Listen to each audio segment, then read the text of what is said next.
Good morning everyone. आज हम लोग देखेंगे डीडीटी क्या है और इसका उपयोग क्या है, इसको किससे बनाएंगे। ये क्वेश्चन रहेगा 2015-2017 में। ये क्वेश्चन आपका आया हुआ है।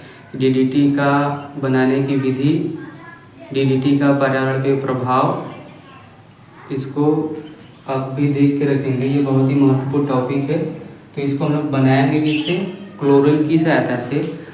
अब ये जो क्लोरल है उसकी अभिक्रिया कराएंगे क्लोरोबेंजीन के साथ, और जब क्लोरोबेंजीन के साथ कराएंगे तब हमें डीडीटी, जिसका पूरा नाम डाईक्लोरो डाईफेनिल ट्राईक्लोरो एथेन है, ये हमें बना के देगा। चलिए इसको हम लोग लिख लेते हैं। फिर डीडीटी आपका है क्या, पूरा नाम ये रहेगा। तो उसको हम लोग बनाएंगे कहाँ से, लिख लीजिए इसको। जब क्लोरोबेंजीन को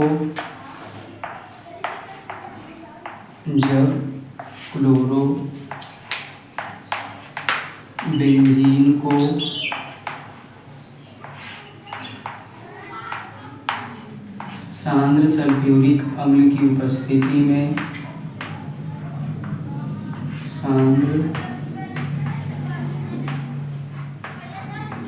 सल्फ्यूरिक अम्ल की उपस्थिति में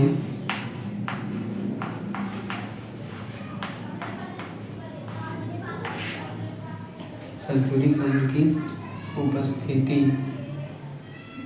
में क्लोरल के साथ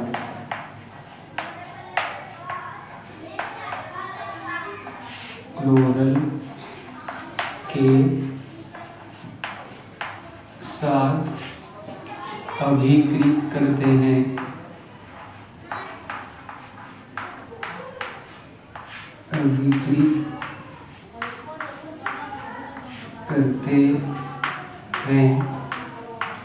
तो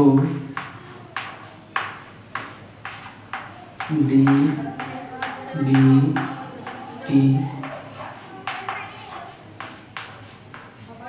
बनता है। यह एक सफेद ठोस होता है। यह एक सफेद ठोस होता है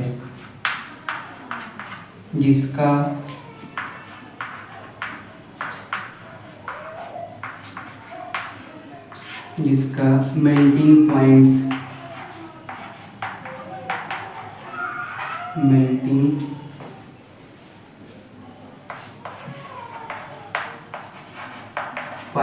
जिसको हिंदी में हम लोग कहेंगे गलनांक,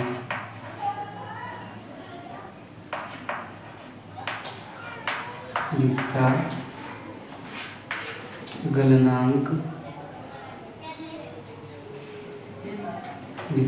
गलनांक 110 डिग्री सेल्सियस होता है।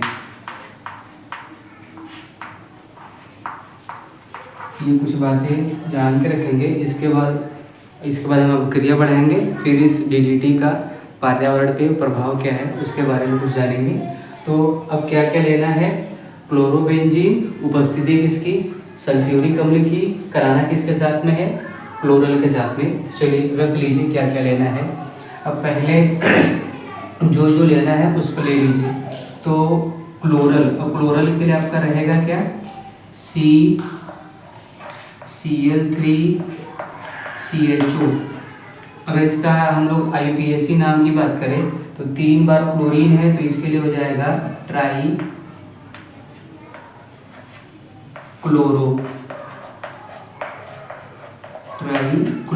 अब क्रियात्मक समूह किसका? एल्डिहाइड का। ये कार्बन प्लस इसका कार्बन, 2 कार्बन है, तो ये एसिटल्डिहाइड।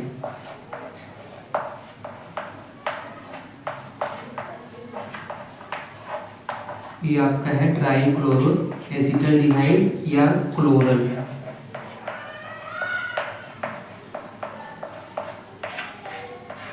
ये क्लोरल। अब क्या लेना है? दूसरा क्लोरोबेंजीन। अब क्लोरोबेंजीन को रख लीजिए।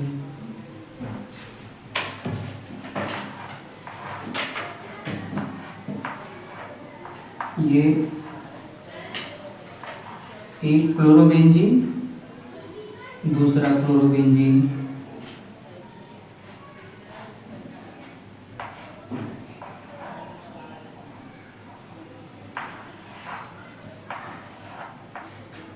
ये दूसरा क्लोरोबेंजीन। अब उपस्थिति जिसकी लेनी है वो आप रख लीजिए, किसकी? सांद्र सल्फ्यूरिक अम्ल का। सांद्र सल्फ्यूरिक अम्ल। अब ये जो हमारा बेंजीन है, इसके इस पोजीशन पे, ये पोजीशन बना कौन सा रहा है? पैरा का। पिछले दिन हम लोग जब क्लोरोबेंजीन की प्रतिस्थापन अभिक्रिया को देख रहे थे तो वहाँ ऑर्थो पैरा हम लोग डिसाइड किए थे। तो अब ये सीधा इसके विपरीत में है, तो ये पैरा, ये पैरा। तो इस दोनों के पैरा के हाइड्रोजन को हम यहाँ से लेंगे और यहाँ से ऑक्सीजन, ये मान लीजिए इसका हाइड्रोजन, ये इसका हाइड्रोजन। तो ये हाइड्रोजन यहाँ से और इसका ऑक्सीजन यहाँ से दोनों लेंगे तो ये अलग हो जाएगा। और जब ये अलग होगा तो बनाएगा क्या?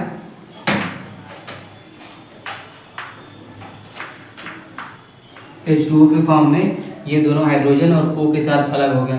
अब जैसे ये यहाँ से अलग हो गया है, बस इतना पूरा भाग उठा के हमें दोनों बेंजीन के साथ जोड़ लेना है। जब दोनों बेंजीन के साथ जोड़ेंगे तो देख लीजिए इसको कैसे जोड़ा जाएगा।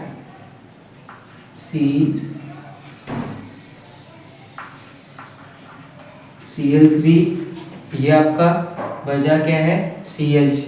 तो ये आपका C, ये H। अब ये जो दोनों बेंजीन है, दोनों बेंजीन को जोड़ लीजिए साथ में। तो जब जोड़ेंगे इसको तो ये आपका हो जाएगा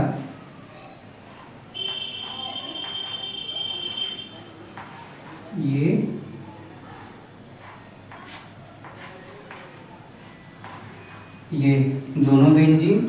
अब दोनों पे लगा कौन है? क्लोरीन। इसको जोड़ दीजिए, दोनों पे क्लोरीन। तो ये आपका बन गया क्या? DDT। अब जो इसका पूरा नाम बना है एक बार यहाँ से क्लियर कर लीजिए। डाई क्लोरो, ये क्लोरीन, ये chlorine, di chloro, di phenyl, और फेनिल का मतलब बेंजीन रिंग, ये दोनों आपका बेंजीन रिंग। अगला क्या है? ट्राई क्लोरो, तो 3 बार का क्लोरीन, एथेन, कितने कार्बन के लिए? 2 कार्बन के लिए। तो ये आपका हो गया पूरा DDT, di chloro, di phenyl, tri chloro, ethane. तो जो क्वेश्चन बनेगा क्लोरल से कैसे हम DDT बनाएंगे या क्लोरोबेंजीन से DDT कैसे बनाएंगे, ये पहला क्वेश्चन। दूसरा क्वेश्चन आपका बनेगा DDT का फुल फॉर्म, दूसरा क्वेश्चन। तीसरा क्वेश्चन बन सकता है DDT का पर्यावरण पर प्रभाव। तो जो DDT का पर्यावरण पर प्रभाव है ये बहुत ही हानिकारक होता है, क्योंकि जितने भी हाइड्रोकार्बन होते हैं वो हाइड्रोकार्बन आसानी से पर्यावरण के प्रभाव से ऑक्सीकृत हो जाते हैं, अपघटन हो जाता है। लेकिन ये जो DDT है ये इसका ऑक्सीकरण, इसका अपघटन बहुत जल्दी नहीं होता है। जब इसका अपघटन जल्दी नहीं होता है तो इसके उपयोग को रोक लगा दिया गया है, क्योंकि जब ये अपघटन नहीं होगा तो वातावरण में जहाँ भी इसका उपयोग किया जाता है वहाँ के छोटे मोटे जीवों को नुकसान पहुँचाता है, जिससे उनका जीवन संकट में आता है। इसलिए इसके उपयोग को रोक लगा दिया गया है। ये पर्यावरण पे बहुत हानिकारक प्रभाव डालता है। ये आपका रहेगा DDT यहाँ तक।